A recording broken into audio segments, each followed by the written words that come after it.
Hello everyone, welcome to my YouTube channel. आप सभी का स्वागत है हमारे आज के इस वीडियो में। देखिए, इस वीडियो में हम लोग बात करने वाले हैं एएलपी एंड टेक्नीशियन 2025 की न्यू रिक्रूटमेंट के बारे में। कुछ इंपॉर्टेंट अपडेट हैं, कुछ इंपॉर्टेंट इन्फॉर्मेशन है आप सभी स्टूडेंट के लिए, इसलिए इस वीडियो को बिना स्किप किए एंड तक ज़रूर देखें। और चैनल पर अगर आप लोग नए हो तो चैनल को अभी सब्सक्राइब करके बेल आइकन को प्रेस कर लीजिए। सबसे पहले तो आपको बता दूं, अगर आप लोग एएलपी 2025 की वैकेंसी की तैयारी कर रहे हैं तो किरण पब्लिकेशन की तरफ से आने वाली इस बुक का आप लोग यूज़ कर सकते हैं। ये वाली बुक जो है 15 सेट के रूप में आती है, जिसमें आपको TCS previous year question solve paper के रूप में मिल जाते हैं। हिंदी और इंग्लिश दोनों लैंग्वेज में ये बुक अवेलेबल है।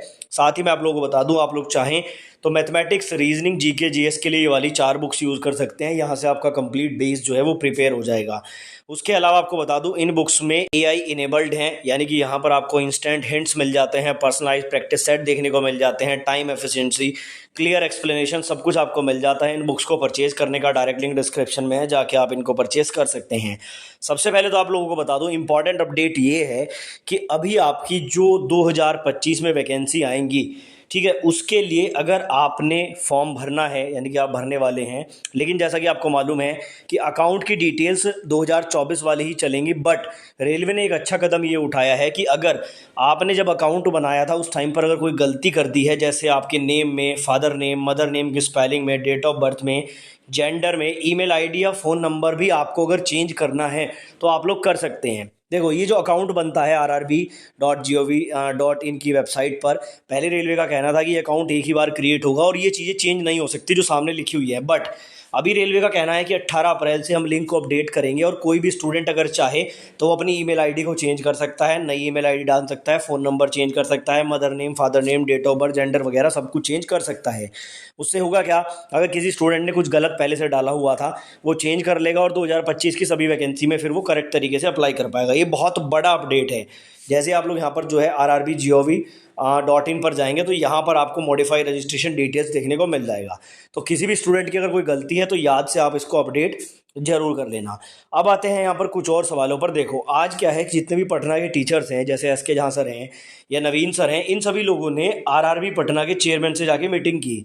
तकरीबन 1 घंटे की यहाँ पर ये मीटिंग हुई है। उस 1 घंटे में काफ़ी सारी चीज़ें इन्होंने रखी अपनी तरफ से, जिसमें से सबसे पहला तो जो है आपका डाउट ये था कि जो टेक्नीशियन का एग्ज़ाम है उसमें ट्रेड टेस्ट को लागू किया जाए।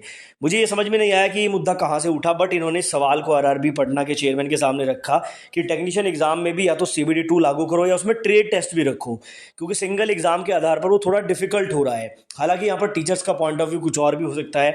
तो इस बात पर जो आरआरबी के चेयरमैन हैं पटना के, उन्होंने कहा है कि एक ज्ञापन जो है वो स्टूडेंट की तरफ से रेलवे को देना चाहिए। जब वो रेलवे को ज्ञापन देंगे तो इस मुद्दे को जो है देखा जाएगा और इसमें बदलाव अगर ज़रूरत होगी तो वो किया जाएगा। पहला अपडेट तो ये है। दूसरा, इस मीटिंग में जो है आपका एज रिलैक्सेशन को लेकर भी पॉइंट उठाया गया। कई लोगों का कहना है कि 2025 में जो वैकेंसी आ रही है उसमें एज रिलैक्सेशन मिलना चाहिए। तो इस पर भी पटना के चेयरमैन हैं जो आरआरबी के, उनका कहना यही है कि अगर आपको एज का रिलैक्सेशन चाहिए तो छात्रों की तरफ से डिमांड ये उठनी चाहिए, और छात्रों की तरफ से डिमांड की जाए रेलवे से तो शायद इसमें रिलैक्सेशन पर भी कुछ सोचा जाए। बाकी उसके चांसेस कम है, ऐसा भी कहा गया है, क्योंकि एक बार जो एज का रिलैक्सेशन है वो मिल चुका है। उसके अलावा वेटिंग को लेकर भी सवाल पूछा गया कि रेलवे में जो है वेटिंग का प्रावधान होना चाहिए, जिस पर आरआरबी चेयरमैन का कहना है कि इनडायरेक्टली वेटिंग का प्रावधान अभी भी चल रहा है। जितने स्टूडेंट की कमी रहती है, कट ऑफ को लो करके नीचे से स्टूडेंट को उठा के जो है उनको ज्वाइनिंग दी जाती है। बट डायरेक्ट वेटिंग अगर आप मांगोगे, जैसे अगर 100 वैकेंसी है तो पहले से ही जो है 110 स्टूडेंट को बुलाया जाए, ऐसा संभव नहीं है, क्योंकि जो 10 एक्स्ट्रा स्टूडेंट होते हैं अगर उनमें कोई बच जाता है तो फिर वो अपना अधिकार वहाँ पर दिखाते हैं कि हमें ये जॉब चाहिए क्योंकि हम वेटिंग में आए हैं। इसलिए उन्होंने साफ साफ इनकार किया है कि हाँ, डायरेक्टली वेटिंग नहीं आएगी, बट इनडायरेक्टली वेटिंग का प्रावधान आपका रहेगा।